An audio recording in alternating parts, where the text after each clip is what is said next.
Boa noite, é feriado, mas estamos aqui, claro, óbvio, eu nesse momento, isso aqui tá gravado, eu tô numa praia, meus amigos, devo estar neste momento, deixa eu ver onde, Fernando de Noronha, mas aqui nesta gravação maravilhosa vamos projetar a rodada do Brasileirão da dupla Grenal. Domingo agora a gente tem jornada dupla, o Grêmio enfrentando o Flamengo na Arena, o Inter visitando São Paulo no Morumbis. Aqui no estúdio comigo para projetar esses confrontos está o colorado Jonas Legutti, Lédio Legal, que provavelmente nesse momento ao vivo deve estar onde? Em Viamão?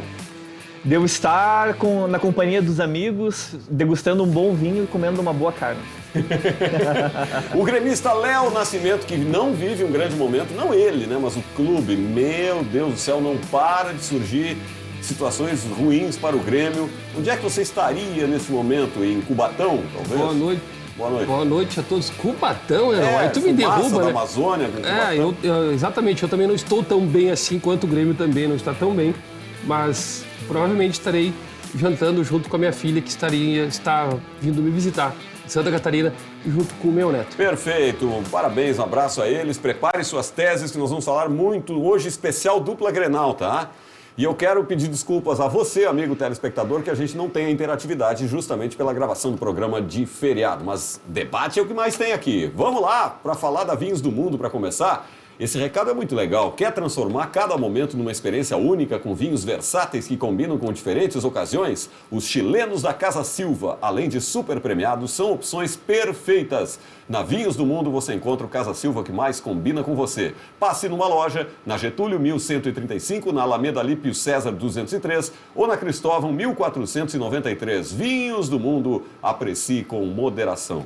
Temos novidades aí não boas do Grêmio, vamos começar por aí, né? Grêmio e Flamengo, Flamengo reserva misto, vai estar o time todo aqui, porque vai estar em trânsito para ir jogar lá no Uruguai contra o Peñarol, né?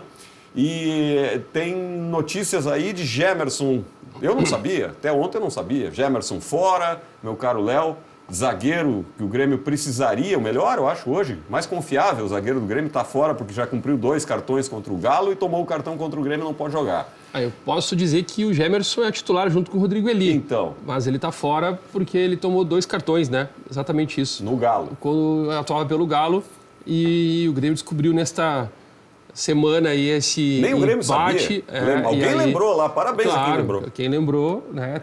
Como os scouts estão atentos, né, a isso. Pelo menos isso. Exatamente, para não cometer esse deslize de acabar escalando o jogador que não poderia jogar. Deve ser Kahneman e Gustavo Martins, né? Eu acredito que sim, porque o Rodrigo Eli a gente não tem notícias, né, da sua recuperação. E aí a dupla reserva vem com o Natan e Jeromel, já que o Rodrigo Caio também sentiu dores musculares. Paridade, o Renato não consegue... Esse aí não dá para culpar o Renato, ele não consegue repetir dupla de zaga. O outro dando risada. Mas é o processo. É o processo de mudança. Que processo? Faz desde o ano passado que a zaga muda, desde Kahneman e Jeromel que não... Esse é o processo, a mudança. Ele ainda acredita que Jeromel e Kahneman pode ser a dupla de zaga titular do Grêmio e ela não é. Vamos começar por aí. Eu sei de um titular, que é esse, que não vai poder jogar, Gemerson. Concordam? Pode ser, para mim sim. Para mim é Jeromel e Rodrigo... Gemerson e Rodrigo Eli. Rodrigo Eli, sério. São, para mim, a dupla de zaga titular. Não sei se para o Renato. Renato a gente não sabe, né? A cabeça dele é um mistério. Ele é bem pago para pensar. Não, mas isso fala muito sobre o Grêmio. Além do meio-campo também, que não se acerta, agora parece que é Dodge Vila Sante, parece que é, né? Mas a questão defensiva do Grêmio que toma muito gol, né, Léo? Desde o ano passado. Desde o ano passado, Heron, o Grêmio teve um dos melhores ataques e uma das piores defesas.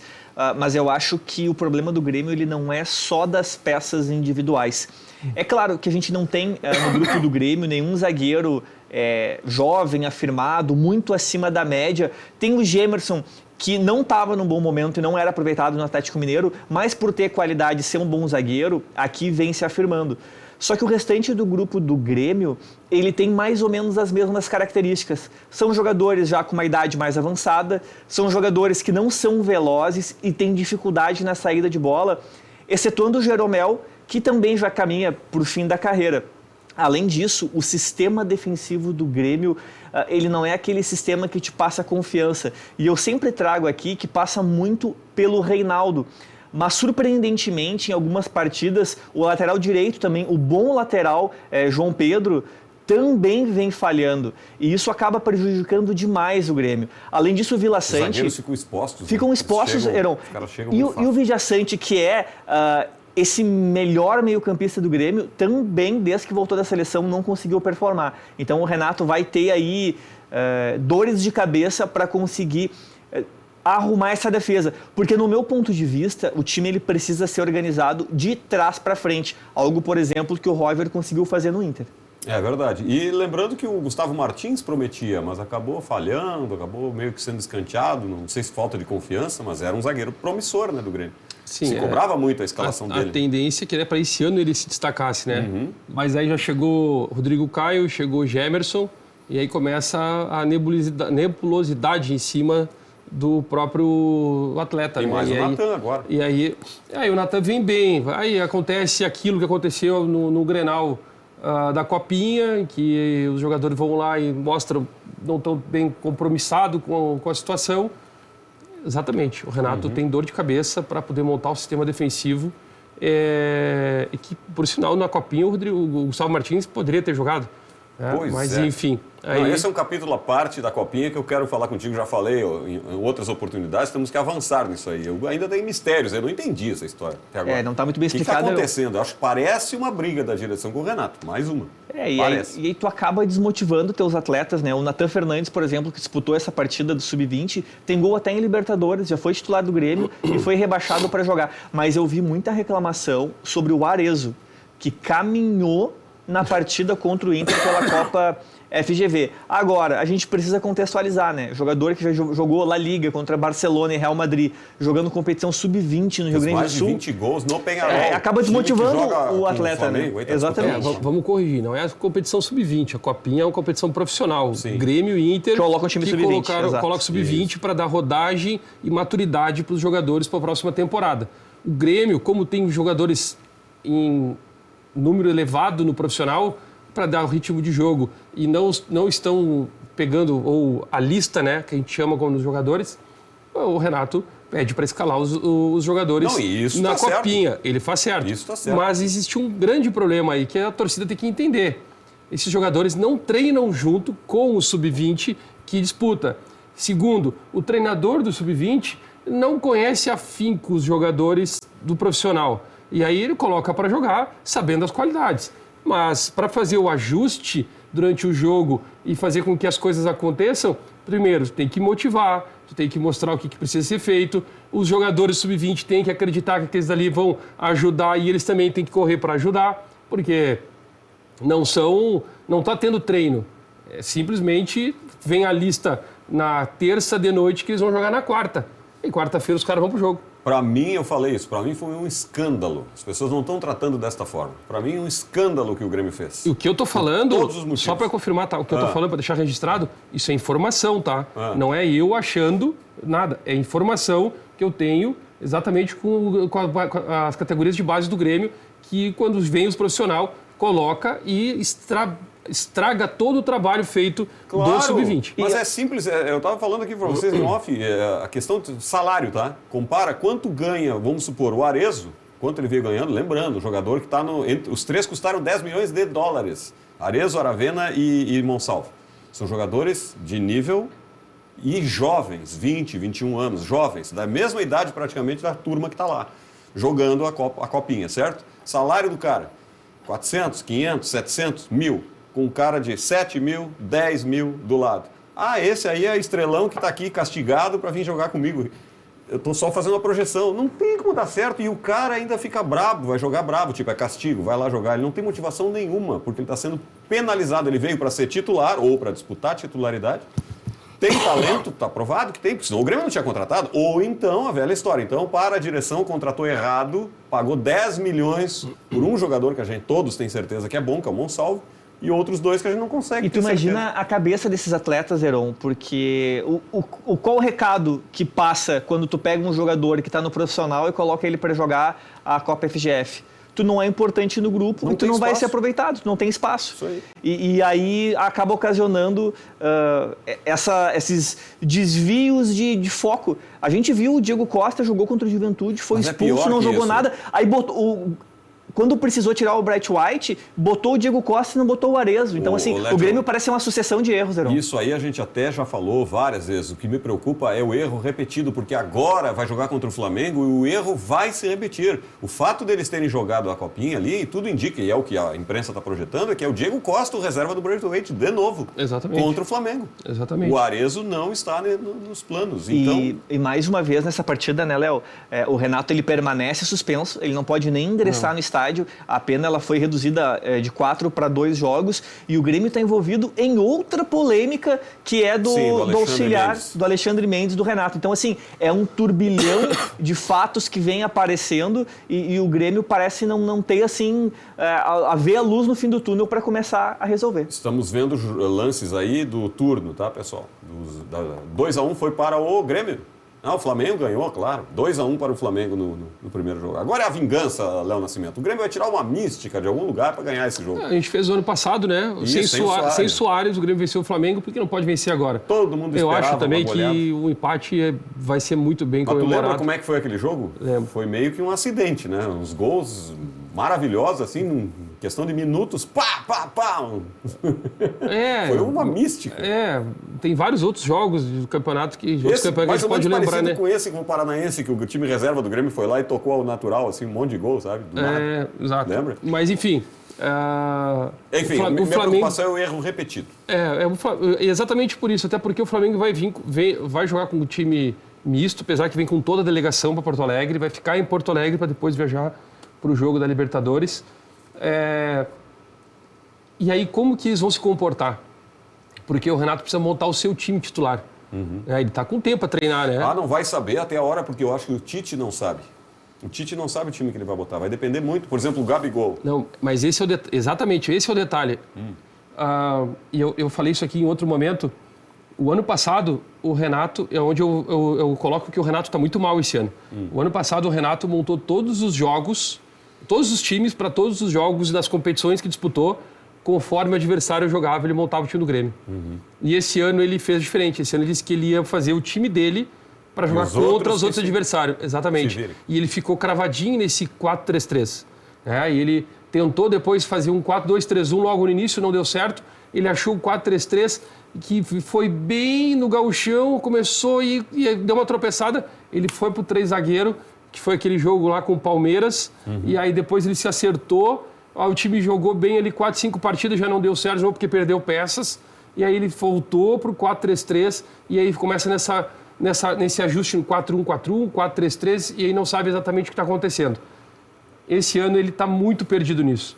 E ele está no momento em que ele precisa ajustar o time já projetando 2025. A gente sabe que o planejamento está sendo montado para 2025, mas a gente não sabe ainda nem quem é o time titular. O torcedor quer um time, mas o Renato tem outro. Se ele vai ficar ou não, não sabe. O Renato vai ficar. Tu não sabe, Léo. Depende do resultado.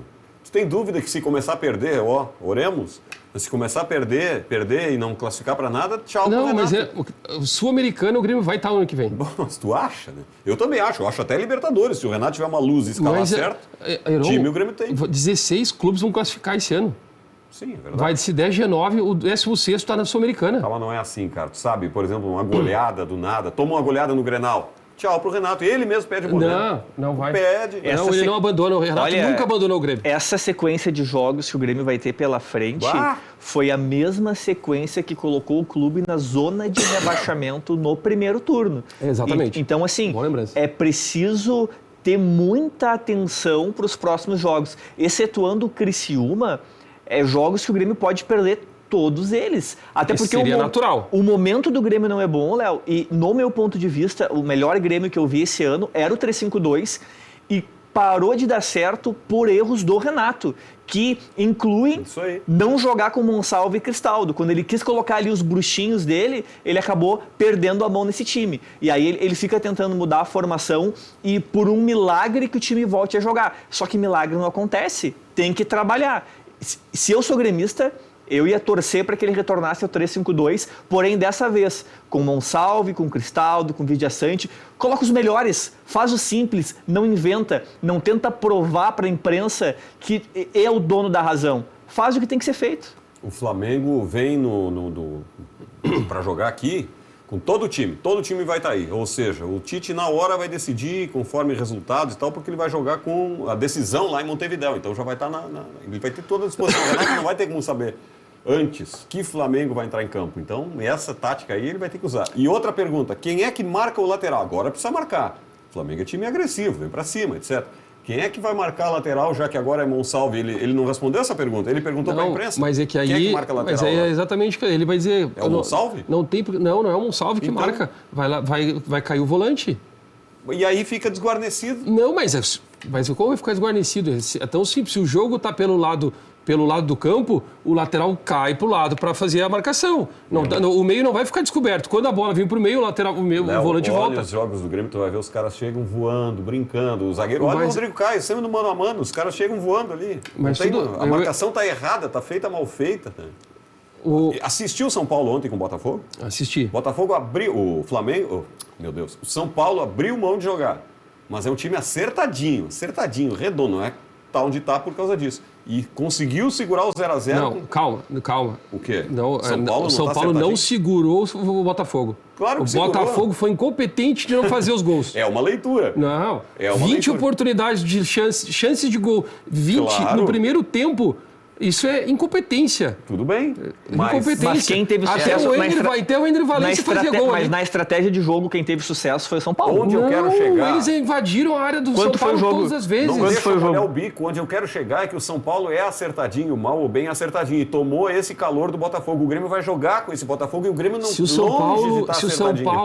São Paulo pega o time do Botafogo num dia melhor... Que a bola entra. Que a bola entra, tinha tomado 8. Não é assim. Tinha tomado 8, brincando. O Botafogo não tá.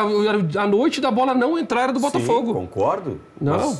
O São Paulo não segurou o Botafogo. O Grêmio é um time bagunçado. Tudo bem. São Paulo, que é acertadinho, tomou esse calor que tu viu aí. Essa é a preocupação. Não, eu não.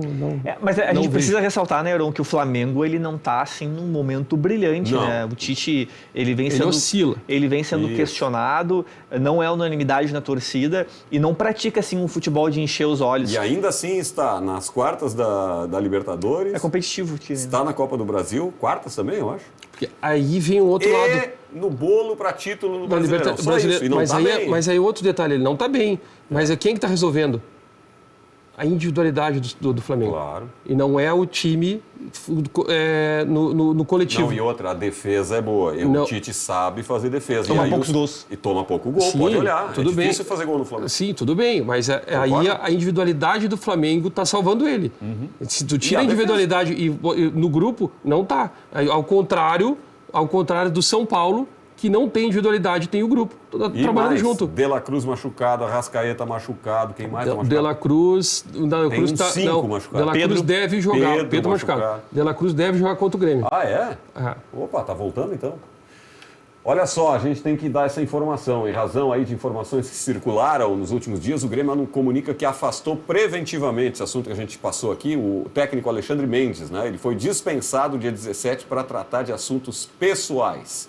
Esse é um assunto que a gente não vai entrar no mérito da coisa, né? Porque envolve realmente a vida pessoal dele, mas tem denúncias fortes aí, né? Rolando na internet, e por isso o Grêmio se viu por bem afastá-lo para que ele resolva esse problema dele. Eu tenho certeza que se o Grêmio tomou essa medida foi porque foi necessário, porque ele é um profissional que está auxiliando o Renato já há muito tempo, mas o Grêmio fez um movimento de mercado lá atrás, que foi trazer o Rames Freitas, justamente para ter um elo entre comissão técnica e clube que não tinha antes. Porque se o Renato sai e leva com ele auxiliar, não tinha ninguém que conhecesse, que pudesse manter esse grupo atuando de uma forma coerente. Então, provavelmente, né, contra o Flamengo vai ser o Rames Freitas no comando. Lembrando que o Renato cumpre o último dia, né, o último jogo de punição daquela história do Bahia de tirar todos os jogadores. Essa é a punição. Ele não pode nem estar no estádio, que a legislação mudou, né?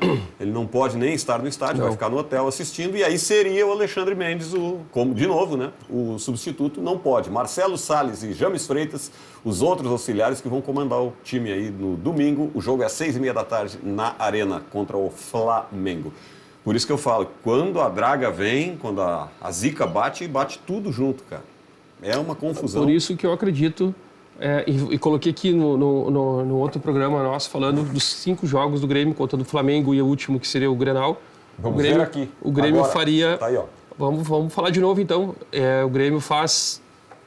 Quantos pontos? 5 pontos. De tudo isso, 5? 5 pontos. Onde seriam esses 5 pontos? Contra o Flamengo? Eu acredito no empate com o Flamengo, a vitória no Criciúma. Vitória no Atlético Goianiense. Dá 7 aí. Não, mas é que aí tem 6 jogos, né? Sim, eu tô falando 5 até o Inter. Ah, tá. E aí eu vejo um empate no Grenal. É um resultado bem possível, provável. Posso errar, tá? Isso aqui é a minha visão se tivesse de 5. aquela loteria esportiva que tem 2 resultados, é Inter e empate, eu apostaria. Agora, acrescentando o Atlético Goianiense, aí sim, aí o Grêmio, em 6 jogos, o Grêmio já faz 8, né? Ou 7. 8 pontos. Mas eu vou dizer um jogo aí que eu acho que o Grêmio pode pontuar, que a gente precisa contextualizar o momento, que é o Fortaleza, né? O Fortaleza, ele vem em queda, perdeu pro Corinthians, perdeu pro Inter, não tá tendo o mesmo gás. O Heron sempre diz que o Fortaleza, ele não tem peças individuais para manter o nível. Então, se tu tem uma suspensão, uma lesão, isso tu que ele precisa acabou de usar o falar banco, do Flamengo, aquele não jogador mantém, que né? decide e resolve. O Fortaleza não tem essa. E o Fortaleza está de corda esticada, já tem só o coletivo. esse último mês, né? Individualidade não resolve, é só o coletivo. É, só o coletivo. E aqueles times europeus, bem aqueles times europeus de segunda divisão, que tu olha o jogo, sabe? E toca pra cá, toca pra lá, faz gol, bate, coletivo. E aí todo mundo fala do Vojvoda. Aí eu te digo o seguinte, ele é um bom treinador, ele tá nesse momento que o Fortaleza está em queda, mas eu vou te dizer que provavelmente no jogo contra o Grêmio, de lá até o jogo do Grêmio são 4 rodadas, ele vai achar uma outra forma de atuar para poder fazer uma vitória e levantar o time. Tu tá zicando o Grêmio? Não. Provável, eu tô dizendo nesses 4 jogos, pode ser no Grêmio, depois no próximo, ele perde, ele tem essa perda de rendimento, mas ele acha uma outra forma no campeonato, usando as mesmas peças do time dele, e o time consegue atingir as vitórias. Olha, se tu pegar os furos do Grêmio, se a gente fosse elencar aqui, realmente... Porque assim, não consegue repetir zagueiro, começa por aí. Vamos além do Renato. Aí faz o quê, né? Não tem o que fazer, cara. E aí tu pega um Botafogo voando, brigando pelo título. O Flamengo também tá brigando pelo título. Não tá voando, não tá, né? Mas tá aí. É 2 pedreiras. Grenal, imagina. No Beira-Rio, o Roger querendo mostrar para o Renato que ele é mostrar para o outro, né? Digamos assim. A motivação. Fala em termos de motivação. Vai ser Copa do Mundo esse Grenal aqui, para os dois. Se o Grêmio ganhar também pode ser a sua decolada. Né? Claro, depende dos outros resultados, enfim. Pedreirão. O Inter não tem uma tabela fácil pela frente aí, mas o do Grêmio é bem pior. O Grêmio... Eu botando 6 agora, eu digo 8 pontos. O Grêmio faz esses 6 jogos. E acho que tu tá sendo até otimista. Não, por conta do Atlético Goianiense e Criciúma, são 6 pontos. E aí tu tira dois empates aí no restante dos jogos. Eu acredito que com o Flamengo vai ser porque 22 mil torcedores...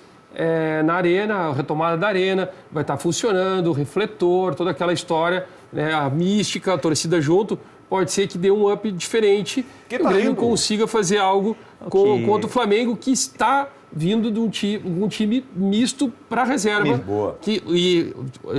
Ou seja, misto para reserva com desfalques, né? Vamos fazer assim, uma oração, né, orar e partir para isso. Que me veio à cabeça agora a voz de um grande comentarista, né, aqui do estado, do Guerrinha, que ele falaria o seguinte: refletor não entra em campo.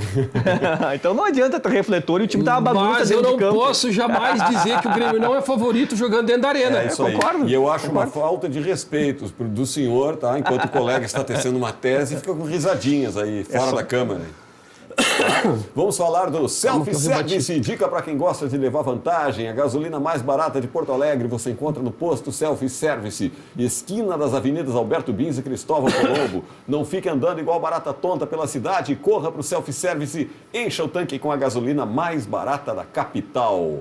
Muito bem, vamos para o Internacional, que pega o São Paulo certo, totalmente reserva, porque o São Paulo empatou, conseguiu essa façanha de empatar fora de casa com o Botafogo e leva para o Morumbis. Ou seja, e é jogo na quarta-feira, próximo. Então, obviamente, vai poupar todo mundo, vai vir com tudo, porque Libertadores, meu Deus do céu, né? Não tem nem dúvida. O Inter precisa se aproveitar desse momento do São Paulo, que inclusive ano passado, quando o Inter estava na Libertadores, precisou poupar no Brasileiro, os outros times também aproveitaram esse momento.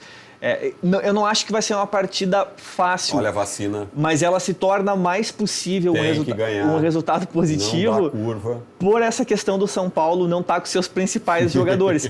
Mas o que traz mais esperança para o torcedor colorado é o time do Inter e não o time do São Paulo. É o que o Inter vem jogando, é o que o Inter vem produzindo. Agora, a gente precisa pontuar aqui que o Roger Machado vai ter um desafio que ele ainda não teve nesses últimos jogos. Eu acho que o Inter poderia poupar, cara. Não, mas sabe por que não, Heron? Porque nessa linha de 3 meias atrás do Borré, que é o atacante, o Inter vai estar com 2 desfalques. O Gabriel Carvalho levou o 3º cartão amarelo e não vai poder entrar em campo. Tabata tá e fora, o Tabata está fora ainda por lesão. Fora.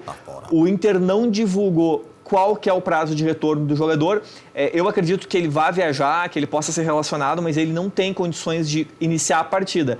E aí a gente abre o debate e abre o ponto de interrogação. O que se fala que pela direita o Roger ele vai optar ou por Gustavo Prado ou por Bruno Henrique. E correndo por fora o Johan, que não joga desde agosto, fazem 2 meses. Mas o Heron traz um ponto ali que também poderia ser uma possibilidade, mas que não deu certo lá atrás, que é trazer o Borré para fazer essa função na direita e colocar o Valência no time. Eu não duvido que ele teste isso, porque é complicado ter um cara que nem o Valência, tanto pelos carteiraços, pelo salário e pelo que ele já mostrou, que eu discordo da maioria dos analistas gremistas aqui que dizem que o Valência não aconteceu, né? O Valência perdeu gols na cara do gol, decisivos, contra a Fluminense. Agora, lembra do Valência contra o River? Olha um monte de gol, é só olha o número. Se a produção me ajudar aí, quantos gols tem o Valência? Tem um monte de gol. Ele piorou, ele parou, ele deu um trauma na cabeça e realmente não está jogando mais nada. Mas sabe, Heron, já jogou. Que toda curva descendente, ela vai chegar um momento que ela estabiliza isso que eu tô falando, e essa curva começa a subir. E o Valência, ele já fez um gol pela seleção do Equador. A última partida, ele entrou muito bem. As 2 últimas. E outra, Heron, ele entrou interessado. Acho que essa é a palavra. Porque, por vezes, o Valência parecia estar desconectado do restante do time. Olha o outro rindo. E agora, não. Agora, ele entrou mais interessado, teve oportunidades. Mas eu não acho que o Roger começa a partida com ele por uma característica do jogo. Se fosse contra um time que viria mais fechado, que precisaria o Inter ter mais posse de bola, acredito que sim. Por quê? Porque com o Borré atuando aberto pela direita, o Inter perde um pouco esse equilíbrio dessa pressão no meio de campo que tu tem com o Tabata e que tu vai ter com o Gustavo Prado. Mas eu, pensando com a cabeça do Roger, eu não duvido que ele entre com o Bruno Henrique. Não seria a minha escolha.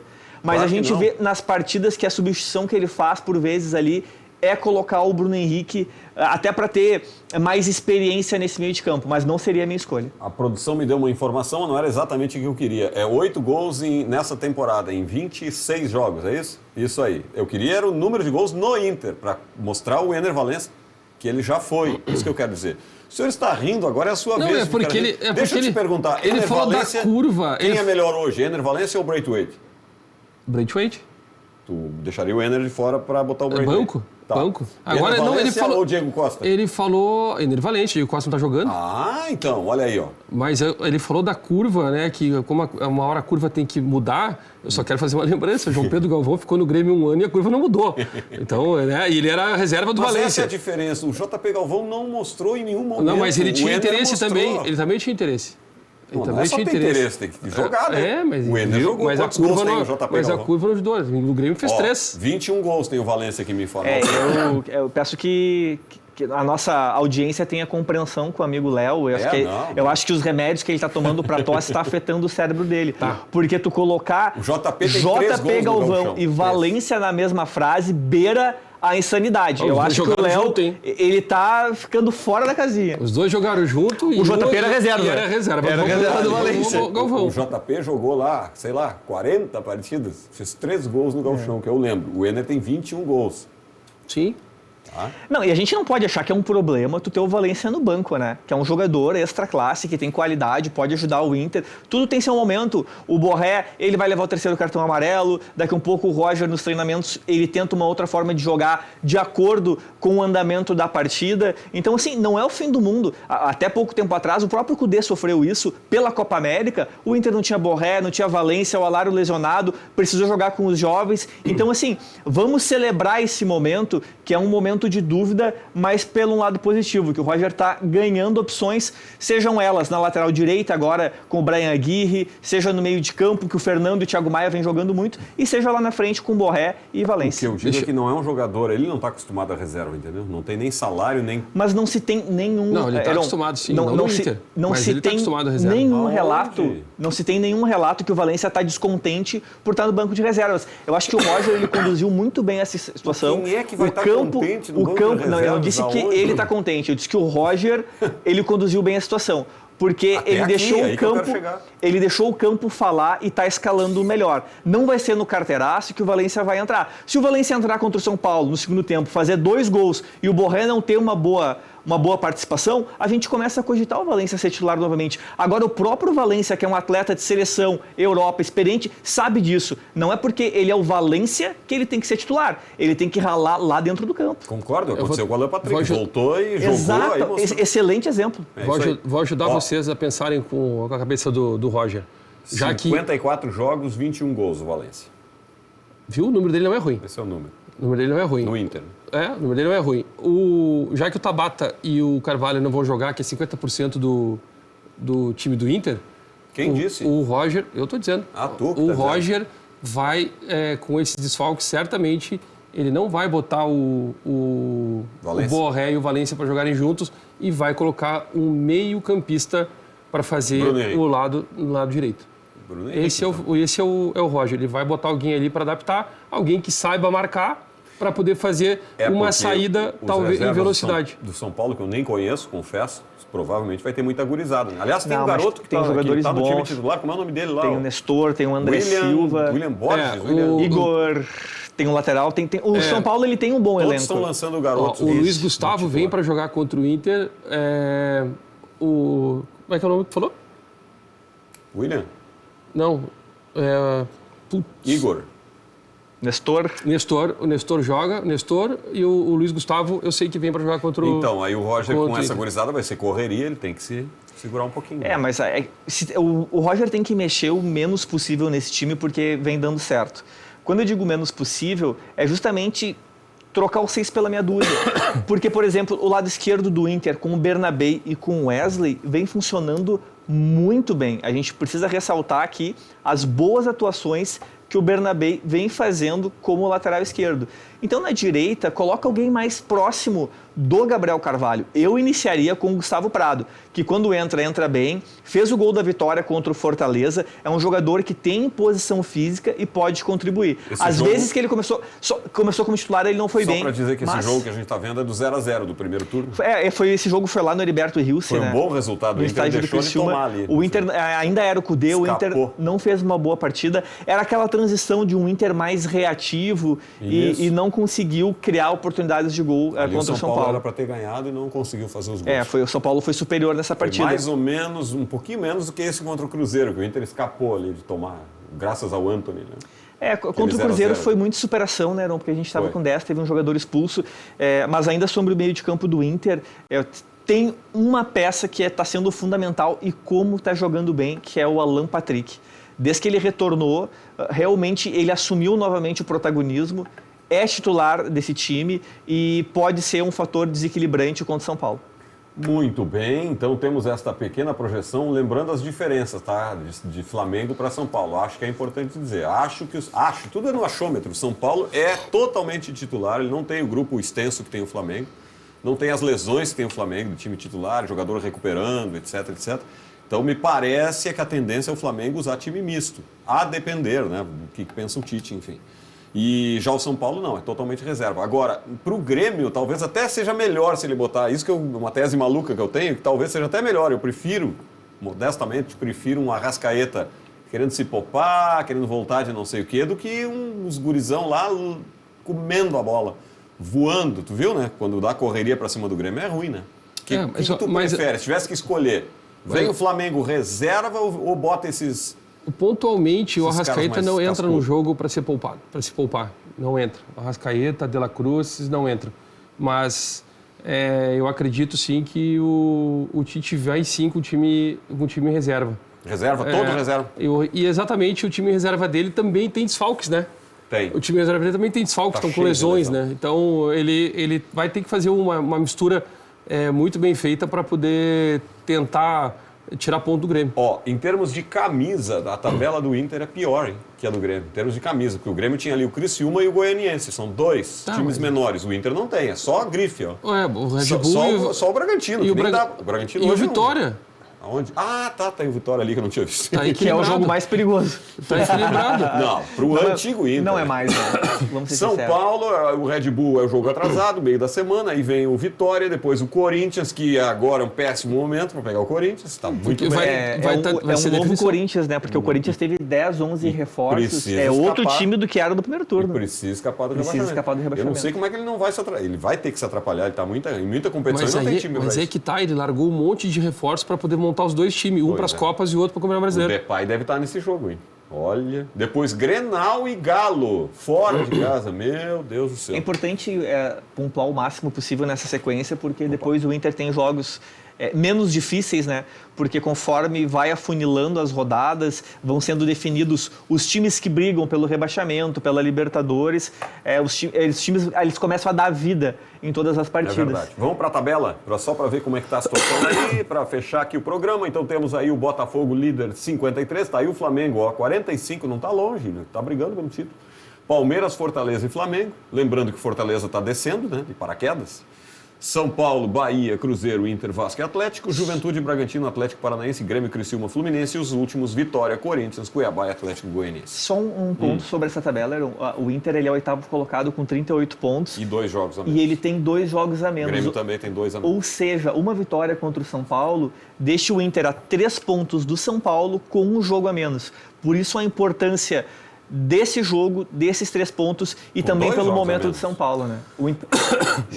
Com 2 jogos a menos. Com 2 jogos a menos, porque o jogo verdade. do Inter de busca é o Red Bull Bragantino. Ainda não está marcado o jogo contra o Flamengo, que é um dos atrasados. Não, e o contra o Bragantino, exatamente. E agora contra o Bragantino vai pagar. E o Grêmio tem o Galo, que eu acho que não está marcado ainda, e tem ali o Criciúma, que é um dos que já está acertado. É isso. Meus amigos, Defesa Patrimonial, cujo foco é atender condomínios residenciais, está aqui na parceria com a gente. A Defesa Patrimonial tem serviços de segurança, vigia, guarda patrimonial, consultoria, vídeo monitoramento 24 horas e alarme. Serviços de zeladoria como recepção, limpeza, jardinagem e manutenção predial. Defesa Patrimonial, a melhor segurança para o seu condomínio. Fale com a Defesa Patrimonial pelo fone 991 876984. Temos esse recado para passar na finaleira aqui, que é a final da Taça das Favelas do Rio Grande do Sul, que vai ter uma disputa nas categorias feminina e masculina no próximo sábado, dia 21, às 2 da tarde, no estádio Passo da Areia, em Porto Alegre. O torneio é uma realização da Central Única das Favelas, do RS Acufa, com patrocínio e mais esporte da CE Grupo Equatorial, via Lei Estadual de Incentivo ao Esporte Pro Esporte. As seleções femininas Florescente e Piratini vão entrar em campo para disputar o título. Na categoria masculina, os times Bom Jesus e Municipal vão se enfrentar. A competição movimentou mais de 10 mil jovens atletas de 37 cidades do Rio Grande do Sul e os vencedores da final vão representar o Rio Grande do Sul na etapa nacional em novembro. Ingressos para a final da Taça Favela são de graça, disponibilidade limitada para você que quer assistir. Certo? Dito isso, palpites, palpitômetro. Inter e Grêmio, vai, numa Eu acho que só. o Inter vai ser 1-0 e o Grêmio vai ser 1-1, empate. Valeu, Lédio. Valeu, um abraço. Jonas Lebucci, o torcedor colorado, nosso representante do Grêmio, palpite. 1-1 e 1-1. 1-1 e 1-1, 2 empatezinhos? Bom palpite, bom tirou palpite. Meu palpite, cara? Não, ganha os 2. Um abraço, meu caro Léo Nascimento, grande abraço, até a próxima. Valeu, Heron. Bom Valeu feriado a todos. a todos. Obrigado, abraço a todos. Tchau, Bom feriado. até mais.